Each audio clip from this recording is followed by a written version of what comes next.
Dalian থেকে বেইজিংয়ে প্রধানমন্ত্রী Tarique she শীর্ষ বৈঠক শুক্রবার। বাণিজ্য বিনিয়োগ কৌশলগত সহযোগিতায় নতুন সূচনার প্রত্যাশা। নন ব্যাংক আর্থিক প্রতিষ্ঠানে খেলাপি ঋণ প্রায় ২৭,০০০ কোটি টাকা, বিতরণ করা ঋণের ৩৪% খেলাপি। সুনির্দিষ্ট করের আওতায় আসছে মুদি ও প্রসাধনীর দোকান সহ বিভিন্ন ব্যবসা খাত। সংসদে প্রশ্নোত্তর পর্বে অর্থমন্ত্রী। মেট্রো রেলে মোবাইল চুরির হিড়িক, ধরা পড়েছে শতাধিক সিসিটিভির ফুটেজ দিচ্ছে না কর্তৃপক্ষ, অভিযোগ নিচ্ছে না থানাও।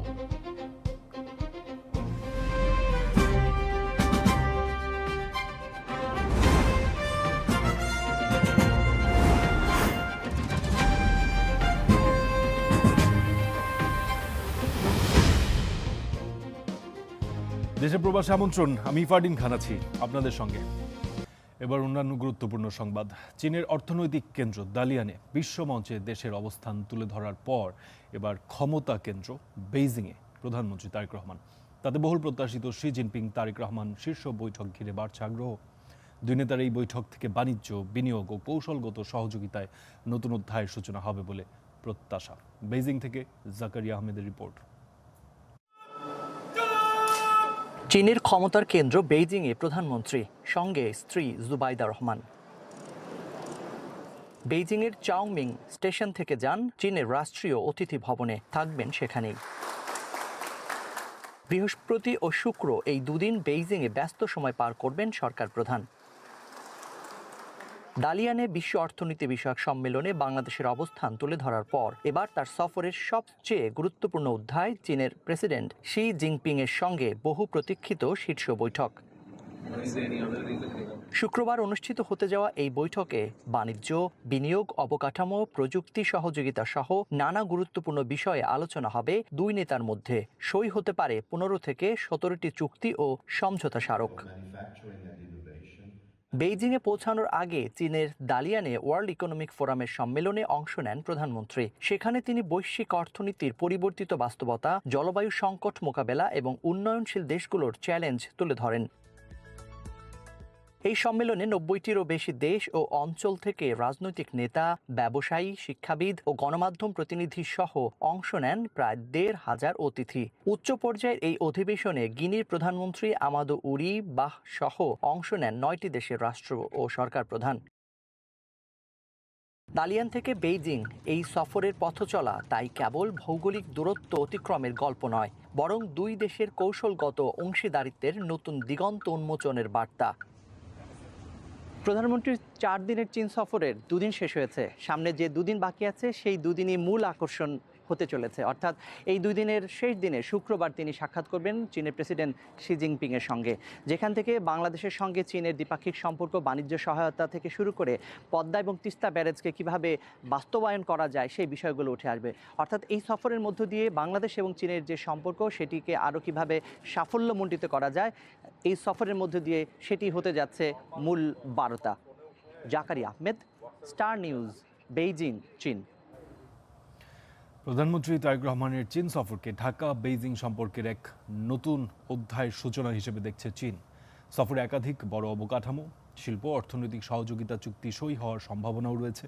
এই সফর শুধু দ্বিপক্ষীয় সম্পর্ককেই আরও শক্তিশালী করবে না, বরং আঞ্চলিক ও বৈশ্বিক কৌশলগত সমীকরণেও বাংলাদেশের অবস্থানকে নতুন মাত্রা দিতে পারে। চীনের রাষ্ট্রায়ত্ত সংবাদ মাধ্যম গ্লোবাল টাইমসের এক মতামত নিবন্ধে উঠে এসছে এমন মন্তব্য।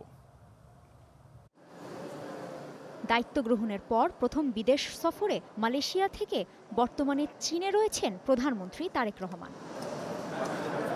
তার এই সফরকে ঢাকা বেইজিং সম্পর্কের নতুন অধ্যায়ের সূচনা হিসেবে দেখছে চীন। দেশটির রাষ্ট্রায়ত্ত সংবাদ মাধ্যম গ্লোবাল টাইমসের এক মতামত নিবন্ধে বলা হয়েছে, প্রধানমন্ত্রী তারেক রহমানের এই সফর দুই দেশের কৌশলগত সমীকরণের নতুন মাত্রা যোগ করবে। ধারণা করা হচ্ছে এই সফরে ১৫টিরও বেশি দ্বিপক্ষীয় চুক্তি ও সমঝোতা সই হতে পারে, যার মধ্যে বড় অবকাঠামো ও শিল্প খাতের প্রকল্পও থাকবে।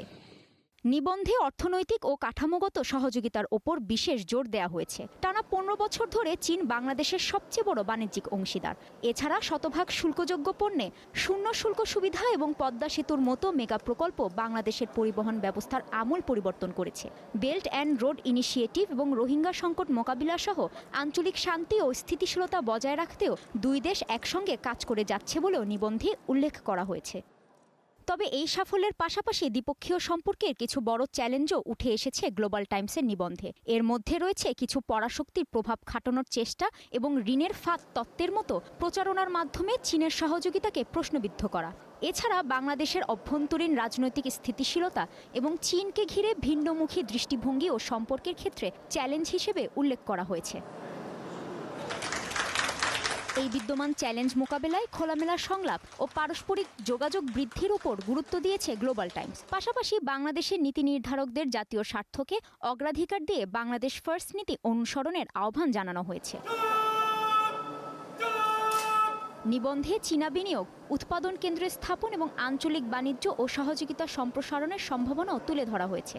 পূর্ব ও পশ্চিমের অভিজ্ঞতার সমন্বয় বাংলাদেশ নিজস্ব আধুনিকায়নের পথ তৈরি করতে সক্ষম বলছে গ্লোবাল টাইমস। কাজী শাহরিন, স্টার নিউজ।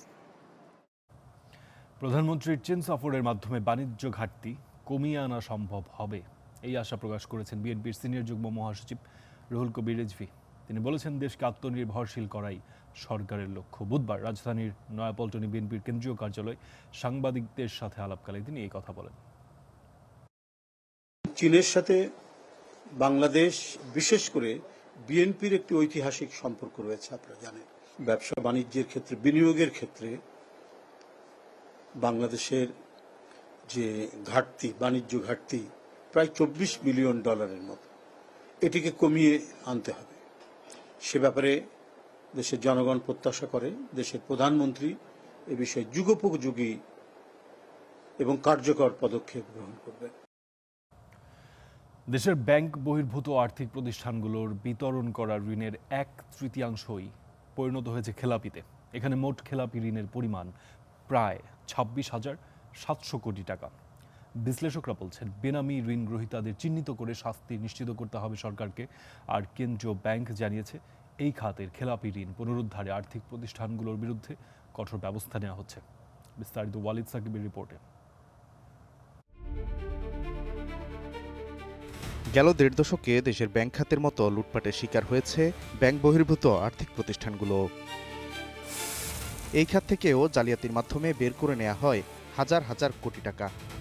ফলে বিতরণ করা ঋণের বড় অংশই পরিণত হয় খেলাপিতে। বাংলাদেশ ব্যাংকের তথ্য বলছে, ব্যাংক বহির্ভূত আর্থিক প্রতিষ্ঠান বা এনবিএফআইগুলোর বিতরণ করা ঋণের 34% বেশিই এখন খেলাপি। গেল মার্চ মাস শেষে ফাইন্যান্স কোম্পানিগুলোর খেলাপি ঋণের পরিমাণ 26,695 কোটি টাকা। এবছরের জানুয়ারি থেকে মার্চ, এই 3 মাসেই যা বেড়েছে 402 কোটি টাকা। খাত বিশ্লেষকরা বলছেন, ঋণের নামে যেসব দুর্বৃত্তরা অর্থ লোপাট করেছে তাদের বিচার নিশ্চিত করতে হবে সরকারকে। এজন্য প্রয়োজন রাজনৈতিক সদিচ্ছা। নজরদারি বাড়াতে হবে কেন্দ্রীয় ব্যাংকেরও। আমরা সত্যি অবাক হতে হয় যে ব্যাংকিং ব্যবস্থার পাশাপাশি নন ব্যাংক ফাইন্যান্সিয়াল ইনস্টিটিউশন থেকেও এমন দুর্বৃত্ত ব্যবসায়ী বা বড়োয়ার তারা এখান থেকে টাকা নিয়েছেন, যারা এখানে প্রদান করা বা ফেরত দেওয়ার কথা তারা আর মাথায় আনছেন না। আমাদেরকে বেছে বেছে যারা হ্যাবিচুয়াল ডিফল্টার, ইচ্ছাকৃতভাবে যারা ঋণ খেলাপি, তারা ব্যাংকে হোক অথবা নন ব্যাংক ফাইন্যান্সিয়াল ইনস্টিটিউশনে হোক না কেন, সরকারের উচিত হবে তাদেরকে সঠিকভাবে আইডেন্টিফাই করা এবং তাদেরকে প্রচলিত যে আইন কানুন আছে সেই বিধিবিধানের মাধ্যমে বিচার ব্যবস্থাকে ত্বরান্বিত করা। কেন্দ্রীয় ব্যাংক বলছে, খেলাপি ঋণে জর্জরিত আর্থিক প্রতিষ্ঠানগুলোকে ঋণ আদায়ের সুনির্দিষ্ট রোডম্যাপ করার নির্দেশনা দিয়েছে বাংলাদেশ ব্যাংক। আশানুরূপ উন্নতি না হলে নেওয়া হবে কঠোর ব্যবস্থা। কেউই কিন্তু আমাদের ওয়াচ যে লিস্টের বাইরে নেই, তাদেরকে কঠোরভাবে আমরা নজরদারি করছি এবং নজরদারির কারণেই তারা নিজেরাও আগের তুলনায় অনেকেই তাদের কার্যক্রমে শৈথল্য প্রদর্শন করত, তারা কিন্তু অনেকে আড়মোড়া ভেঙে জেগে উঠেছে। তারা এখন নিজেদের প্রতিষ্ঠানের অ্যাসেট কোয়ালিটি কীভাবে ইমপ্রুভ করা যায় তারা তাদের সর্বশক্তি নিয়োগ করেছে। এদিকে অনিয়ম অব্যবস্থাপনায় দুর্বল হয়ে পড়া 5 আর্থিক প্রতিষ্ঠানকে শিগগিরই বন্ধ ঘোষণা করবে বাংলাদেশ ব্যাংক। এখন চলছে সম্পদ ও দায় নির্ণয়ের প্রক্রিয়া। Walid Sakib, Star News, Dhaka. মুদি দোকান, প্রসাধন সামগ্রীর দোকান সহ এই ধরনের কিছু ব্যবসায়িক খাতকে 2026-27 অর্থ বছরে সুনির্দিষ্ট করের আওতায় আনার পরিকল্পনা রয়েছে বলে সংসদকে জানিয়েছেন অর্থমন্ত্রী আমির খসরু মাহমুদ চৌধুরী। বুধবার সংরক্ষিত নারী আসনের সংসদ সদস্য সেলিনা সুলতানার প্রশ্নের জবাবে অর্থমন্ত্রী এই কথা জানিয়েছেন। স্পিকার হাফিজ উদ্দিন আহমদের সভাপতিত্বে বৈঠকের শুরুতে প্রশ্নোত্তর টেবিলে উপস্থাপন করা হয়। মন্ত্রীর তথ্য অনুযায়ী আগামী অর্থ বছরে যেসব ব্যবসায়িক খাতকে ভ্যাটের আওতায় আনার পরিকল্পনা রয়েছে সেগুলো হলো মুদি দোকান, তৈরি পোশাক বা কাপড় বিক্রেতা, কনফেকশনারি, প্রসাধন সামগ্রীর দোকান, প্লাস্টিক ও সিরামিকের গৃহস্থালী পণ্য, জুতার দোকান, হার্ডওয়্যার পণ্যের বিক্রেতা, ডেকোরেটরস, মুঠোফোন, এসি, ফ্রিজ, ওভেন ও অন্যান্য ইলেকট্রনিক্স পণ্যের বিক্রেতা, পেইন্ট ও হার্ডওয়্যার এবং স্যানিটারি ও ফিটিংস, টাইলসের দোকান, ঢেউটিনের দোকান, রড ও সিমেন্ট, ফার্নিচার, মিষ্টান্ন ভাণ্ডার ও রেস্তোরাঁ। অর্থমন্ত্রী জানিয়েছেন, বিগত 2024-25 অর্থ বছরে ভ্যাট বাবদ 1,41,586 কোটি টাকা রাজস্ব আদায় হয়েছে। পুশিন পুশব্যাক ঘিরে বাংলাদেশ ভারত সীমান্তে আতঙ্ক, উত্তেজনা। দিনের পর দিন শূন্যরেখায় নানা বয়সীদের জড়ো করছে বিএসএফ। ভোরে বা রাতের আধারেও চলে বাংলাদেশে ঠেলে দেওয়ার চেষ্টা। নওগাঁ সীমান্তে নতুন করে পুশিন চেষ্টার মধ্যে দিনাজপুরে 4 জনের অনুপ্রবেশের অভিযোগ উঠেছে। এছাড়া কুড়িগ্রামের রৌমারী সীমান্তে শূন্যরেখায় আটকে থাকা 2 যুবকের নিখোঁজের অভিযোগও উঠেছে। নওগাঁর সাপাহারের পাতারি সীমান্তের শূন্যরেখা। খোলা আকাশের নিচে নারী ও শিশুসহ পরিবারের 9 সদস্যের অবস্থান। দিনের আলো ফুটতে না ফুটতেই কাঁটাতারের বেড়া পেরিয়ে তাদের ঠেলে দেওয়ার চেষ্টা করে ভারতের এলেনপুর বিএসএফ ক্যাম্পের সদস্যরা। বিজিবির তাৎক্ষণিক পদক্ষেপে তা প্রতিহত হওয়ায় শূন্যরেখাতেই আটকে আছে তাদের জীবন।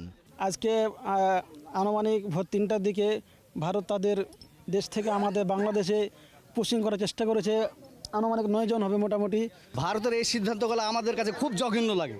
আমরা জনগণ, আমাদের এই দুঃখ কষ্ট ছাড়া আর কে বুঝবে? সরকার যদি না বুঝে এটা কোন কারণে ভারত এই কাজটা করে।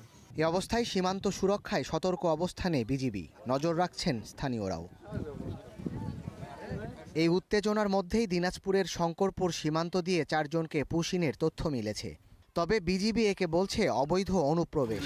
আমরা দুয়াপাড়া বাজারে 4 জনকে পাওয়া যায়, 1 জন মহিলা আর 3 জন পুরুষ। 4 জন পাওয়ার পরে আমরা গ্রামবাসী সহ ওনাকে ধরা হয়। সকালে তাদের ঘোরাফেরা সন্দেহজনক মনে হলে আটক করে নেওয়া হয় শঙ্করপুর ইউনিয়নে। পরে বিজিবির সদস্যরা জানান, পরিচয় যাচাই বাছাই শেষে তাদের বিষয়ে সিদ্ধান্ত নেওয়া হবে। আনসার সদস্য যখন জানতে পারে সকালে সঙ্গে সঙ্গে বিজিবিকে জানায়, বিজিবির সঙ্গে সঙ্গে ওখানে যেয়ে তাদেরকে ওখানে পায়। কারণ মহিলা আছে 1 জন, 3 জন পুরুষ। এরা হয়তো বলতে চাচ্ছে না, এটাই মানে স্বাভাবিক যে ওরা হয়তো বলতে চাচ্ছে না যে তাদের নিরাপত্তার জন্য হয়তো তাদেরকে আমরা আবার পাঠিয়ে দিব অথবা আমরা তাদেরকে একসেপ্ট করবো কিনা এই জন্য। এদিকে কুড়িগ্রামের রৌমারী সীমান্তের শূন্যরেখায় 10 দিন ধরে অনিশ্চয়তায় দিন কাটাচ্ছিলেন 5 তরুণ। তাদের মধ্যে 2 জনের নিখোঁজের খবর মিলেছে। তবে এ বিষয়ে স্পষ্ট কিছু বলতে পারছে না BGB. Desk report, star news. ভারতের পশ্চিমবঙ্গে বিজেপি সরকার গঠনের পরে পুশিনের চেষ্টা বাড়িয়েছে বিএসএফ। দেশটির নাগরিকদের একটি অংশকেও ঠেলে দিচ্ছে বাংলাদেশে। রয়েছেন মিয়ানমারের রোহিঙ্গারাও। চলতি মাসে এমন প্রায় অর্ধশত পুশিনের চেষ্টা ব্যর্থ করে দিয়েছে বিজিবি ও স্থানীয় গ্রামবাসী।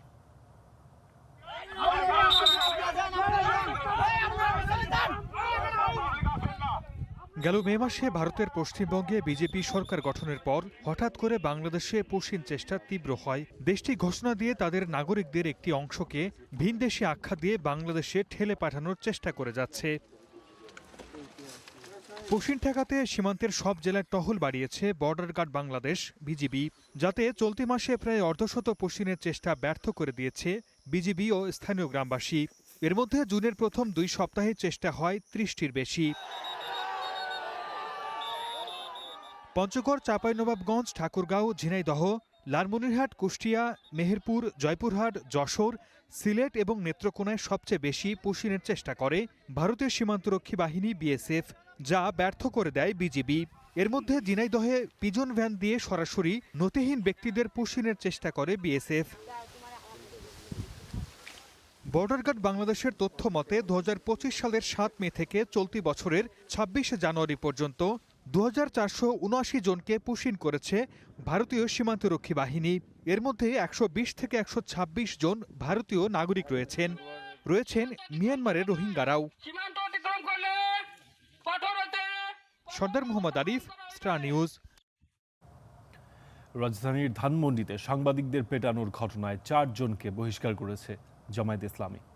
মঙ্গলবার কলাবাগান এলাকায় জামায়াতের প্রতিবাদী মিছিল ও সমাবেশ শেষে কথা কাটাকাটির এক পর্যায়ে মাল্টিমিডিয়া সাংবাদিক মাহফুজুর রহমানকে মারধর করে জামায়াত কর্মীরা।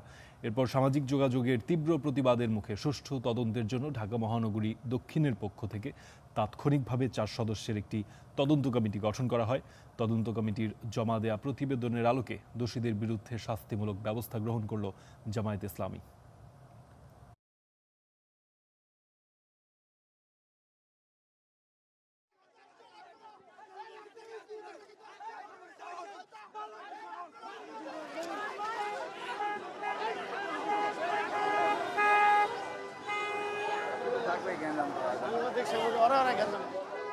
চট্টগ্রামে কয়েক ঘন্টার ব্যবধানে 3টি মৃত্যু, যাতে তৈরি হয়েছে চাঞ্চল্য।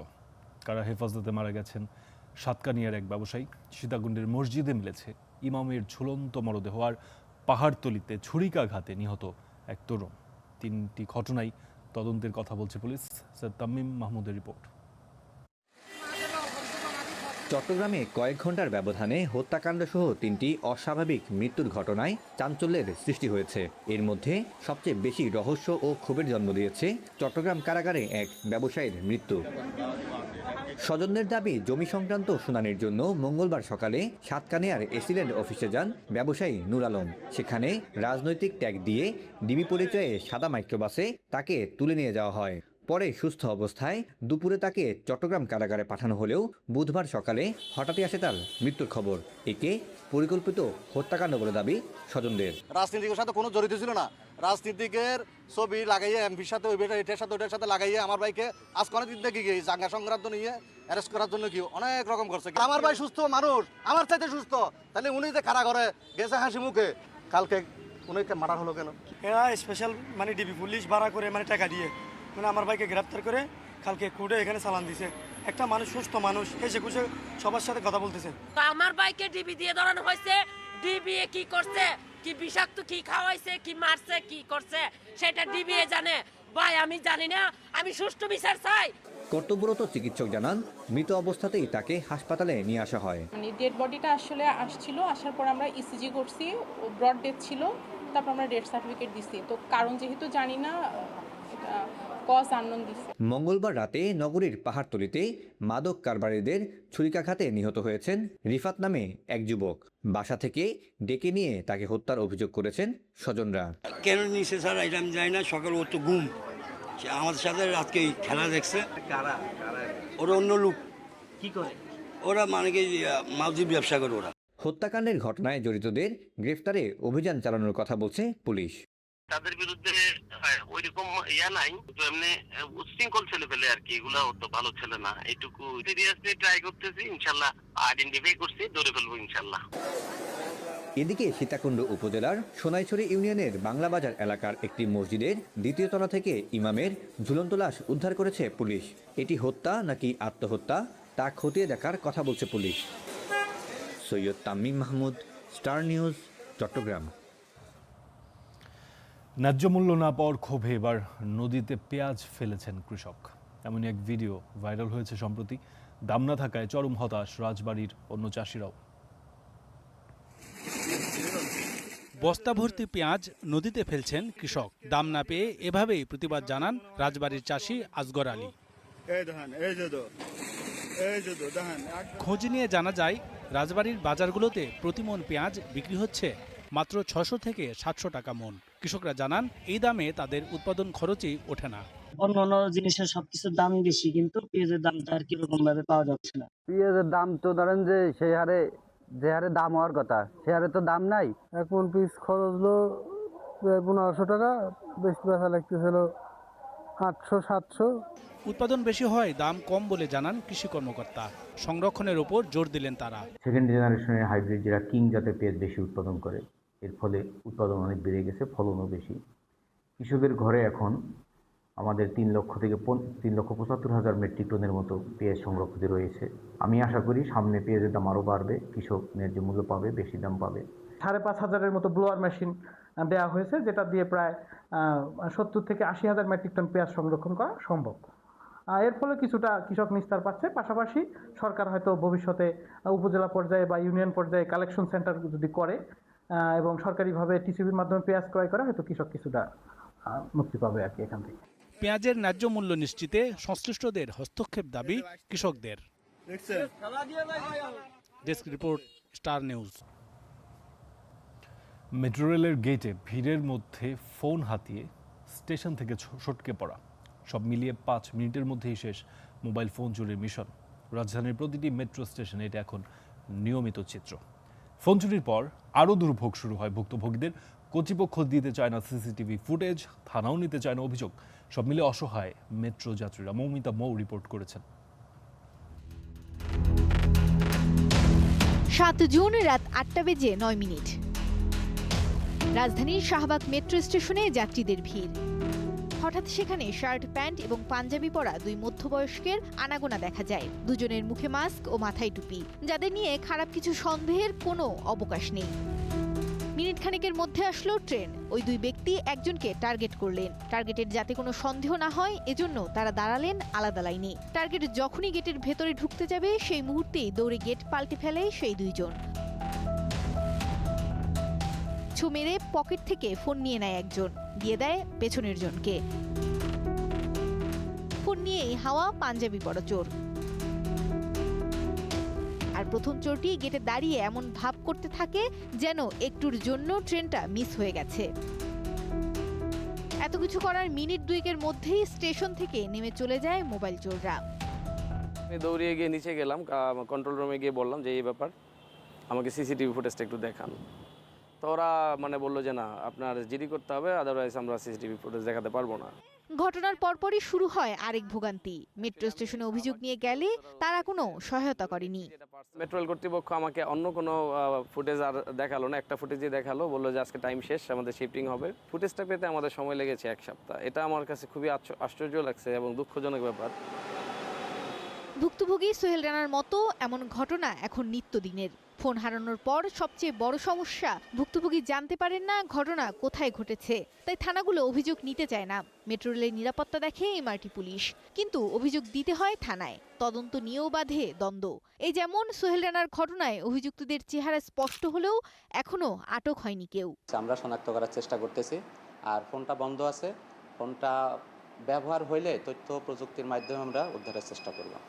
এমআরটি পুলিশের তথ্য বলছে 2025 সালে মেট্রোর ভেতর হাতে নাতে ধরা পড়েছে 70 মোবাইল চোর। চুরির পর উদ্ধার হয়েছে 48টি মোবাইল ফোন। আর এবছর জুন পর্যন্ত আটক হয়েছে 43 চোর, উদ্ধার 29টি ফোন। এটা শুধু উদ্ধারের তথ্য, বাস্তবে চুরির সংখ্যা আরও অনেক।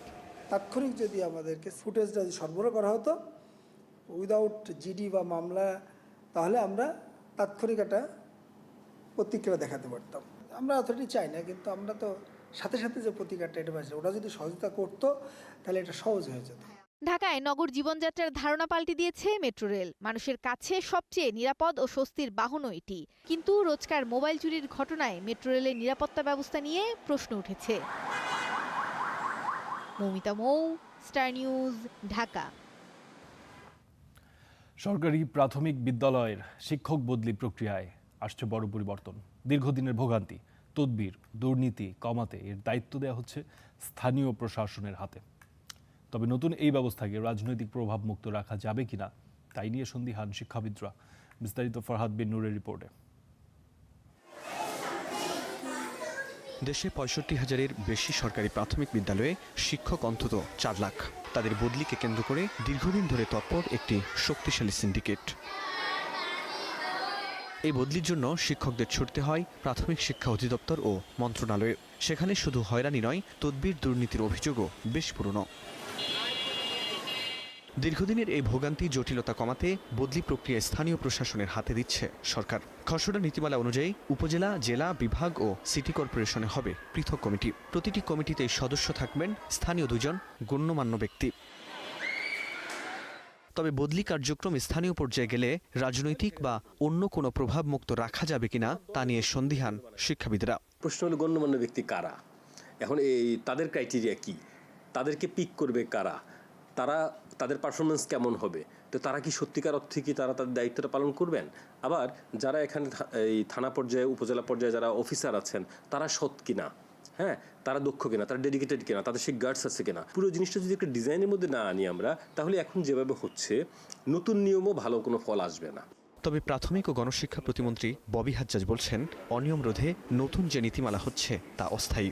স্থায়ী সমাধানে নেওয়া হবে ভিন্ন উদ্যোগ, আর পুরো প্রক্রিয়া থাকবে মন্ত্রণালয়ের নজরদারিতেই।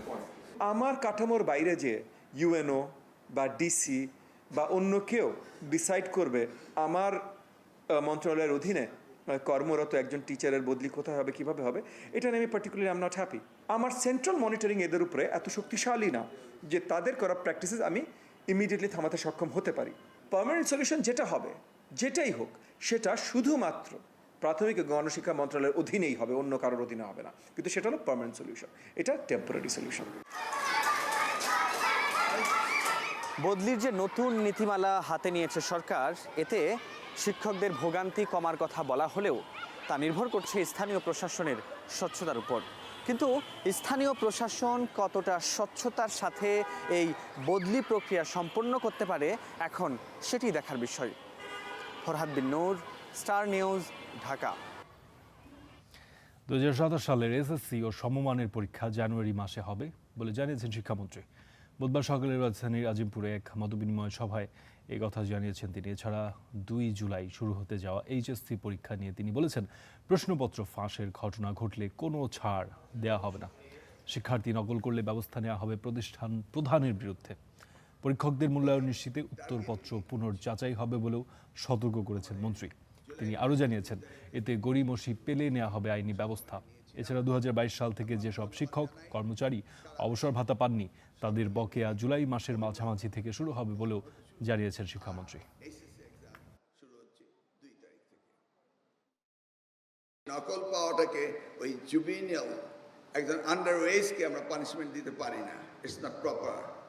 আমরা তাকে প্রভিশনে পাঠাতে পারি, কিন্তু নকলটা ওই প্রতিষ্ঠানে পাওয়া গেল, প্রতিষ্ঠান প্রধান ইজ দ্য রেসপন্সিবল, তাকে আইনের আওতায় আনা হবে। যদি প্রশ্নপত্র কোথাও আউট হয়, এই ধরনের কোনো সম্ভাবনা থেকে থাকে, সেটা আমি জানার পরও যদি কোনো অবস্থা এটা হয়, কাউকে ছাড় দেওয়া হবে না।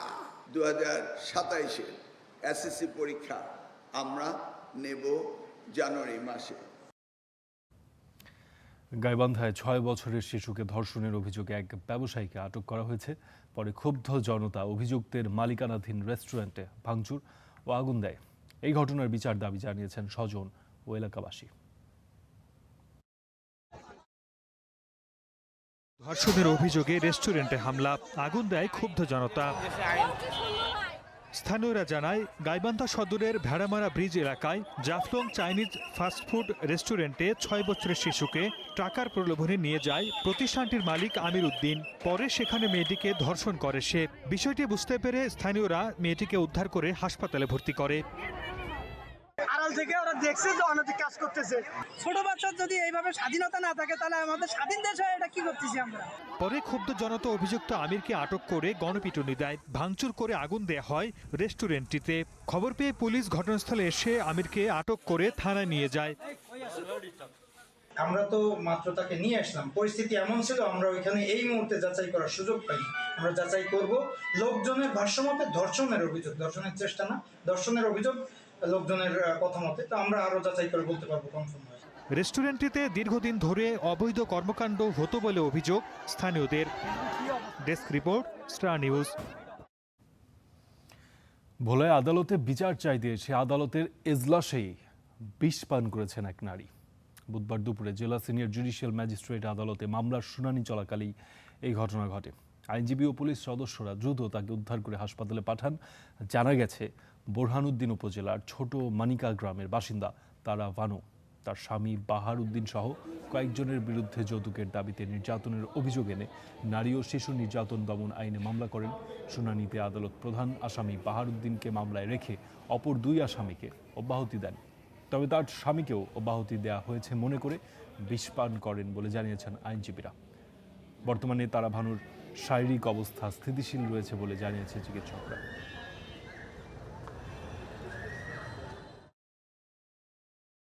আমার মা এত কষ্ট করে সবাইকে টাকা দিছে, কিন্তু সবাই আমার মাকেই মারধর করে। তার শেষের স্ত্রী এবং তার শেষের স্ত্রীর বাপ মার তার খালাস দিয়ে দিছে, তাই বেশি আগেই এই অ্যাসিডের বোতল সাথে করে নিয়ে আসছিল। সে সাথে সাথে আকস্মিকভাবে বোতল মুখ খুললেই গড় গড় গড় গড় গিলে ফেলেছে। এই বিষয়ে যারা নিরাপত্তার দায়িত্বে নিয়োজিত তাদেরকে আরও কঠোর ব্যবস্থা নিতে হবে এবং যারা এই সমস্ত অপকর্মের সাথে জড়িত তাদেরকে আইনের আওতায় আনতে হবে। জেলা প্রশাসক মোহাম্মদ সরওয়ার আলমের বদলির বিষয়টি নিয়মিত কার্যক্রম বলে মন্তব্য করেছেন প্রবাসী কল্যাণ ও বৈদেশিক কর্মসংস্থান মন্ত্রী আরিফুল হক চৌধুরী। বিকেলে সিলেট MAG ওসমানী আন্তর্জাতিক বিমানবন্দরে অত্যাধুনিক প্রবাসী কল্যাণ ডেস্ক সহ বিভিন্ন সেবা কার্যক্রমের অগ্রগতি পরিদর্শন শেষে তিনি এমন মন্তব্য করেছেন। তিনি বলেছেন, সিলেটের হযরত শাহজালাল রহমতুল্লাহ আলাইহির মাজারের আর্থিক স্বচ্ছতা নিশ্চিতে সরকার সব ধরনের সহযোগিতা করবে।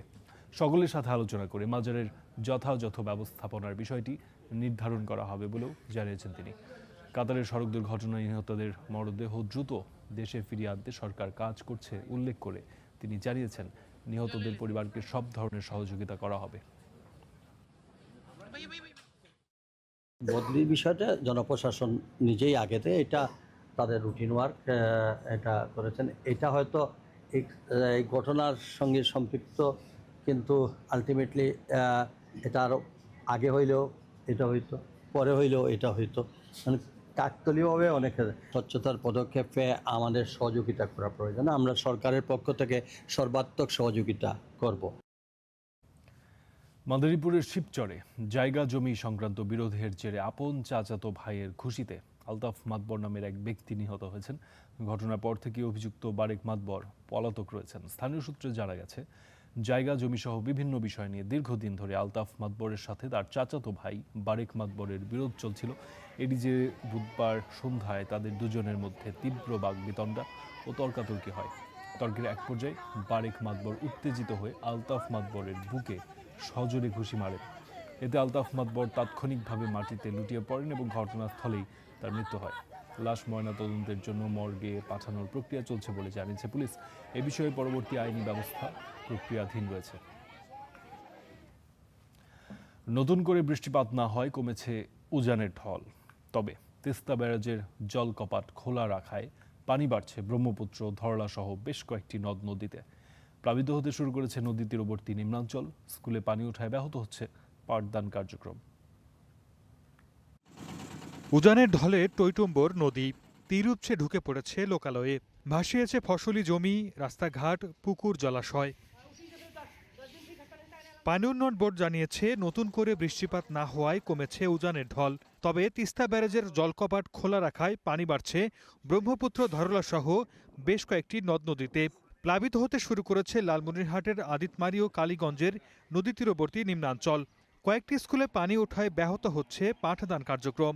এলাকার আস্তে সংসং হয়েছে পানি, আমরা গরু ছাগল ধরি, গরু তো নাই, ছাগল ধরি, খুব বেজত হয়ে আসি। কাল ছাগল সারাদিন বাসি মুখে। আজকে দেখি এখানে ভারপুর খেত খালা সব ডুবে গেল, কিছু ফসল নাই, শাক টাক সব শেষ। কালকে হঠাৎ করেই পানি বাড়ি যায়, আমাদের একটু চলাচল করার সমস্যা হয়ে গেছে। কুড়িগ্রামেও বাড়ছে নদ নদীর পানি, তলিয়ে গেছে চীনাবাদাম, পাট, মরিচ ও ভুট্টার ক্ষেত। নদী তীরবর্তী মানুষের মধ্যে বাড়ছে বন্যা এবং ভাঙন আতঙ্ক। পানিবাড় অব্যাহত থাকলে আগামী কয়েকদিনে জেলার সার্বিক বন্যা পরিস্থিতি আরও অবনতি হতে পারে বলে আশঙ্কা করছেন স্থানীয়রা। সর্দার মোহাম্মদ আরিফ, স্টার নিউজ। এবার আন্তর্জাতিক অঙ্গনের খবর। মার্কিন পার্লামেন্টের প্রতিনিধি পরিষদের পর এবার সিনেটেও পাশ হলো ট্রাম্পের যুদ্ধ ক্ষমতা কমানোর বিল। মঙ্গলবার 2 ভোটের ব্যবধানে পাশ হয় বিলটি। বিলটির পক্ষে ভোট পড়েছে 50টি আর বিপক্ষে 48টি। ভোট দেয়া থেকে বিরত ছিলেন 2 রিপাবলিকান। পক্ষে ভোট দেয়াদের সিংহভাগই ডেমোক্রেট প্রার্থী আর বিপক্ষে ভোট দেয়াদের বেশিরভাগ রিপাবলিকান। তবে 4 রিপাবলিকান সিনেটর পক্ষে ভোট দিয়েছেন। আবার এর বিরোধিতা করেছেন একজন ডেমোক্রেট প্রার্থীও। মঙ্গলবারের ভোটের মাধ্যমে প্রথমবারের মতো যুদ্ধ ক্ষমতা সংক্রান্ত কোনো প্রস্তাব কংগ্রেসের উভয় কক্ষে পাশ হলো। তবে প্রেসিডেন্ট ট্রাম্প এতে ভেটো দিলে প্রস্তাবটি বাস্তবে কার্যকর নাও হতে পারে। তাছাড়া ইরানের সাথে এরই মধ্যে যুদ্ধ বন্ধ হয়ে গেছে। শান্তি আলোচনার অগ্রগতির মধ্যে এই প্রস্তাবের পাশ ট্রাম্পের অবস্থানকে কিভাবে প্রভাবিত করবে তাও স্পষ্ট নয়। তারপরও একে কৌশলগতভাবে গুরুত্বপূর্ণ বলা হচ্ছে।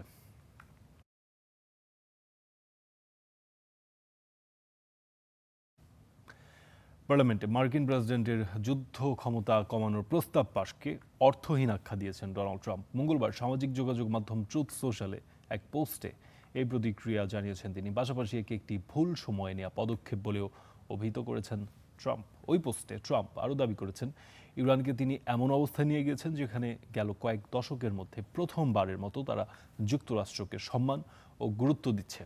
এমন সময় সিনেটে এই প্রস্তাব হওয়ার কোনো অর্থই নেই এবং এটি একেবারেই সময়োপযোগী নয়।